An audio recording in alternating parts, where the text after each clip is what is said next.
আজি MTRৰ গোলাপ জামুন বনাওঁ বুলি ভাবিলোঁ। তাকে ডোটো প্ৰিপেয়াৰ কৰি ল'লোঁ উইথ ছাম মিল্ক। ভালকৈ সানিব লাগে।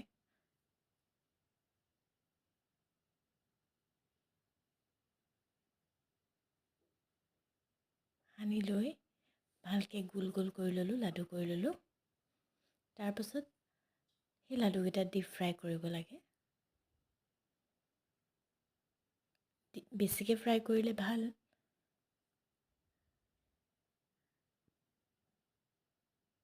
দেখিছে নহয় কিমান ধুনীয়া হৈ গৈছে কালাৰটো। তাৰপাছত এটা পেনত মই চেনি ল'লোঁ, ইলাচি কেইটামান ভাঙি দিলোঁ। সেয়া চিৰাপ ৰেডি। আৰু চিৰাপটো অকণমান ঠাণ্ডা হোৱাৰ পাছত মই গোলাপ জামুনকেইটা ইয়াতে দি দিলোঁ।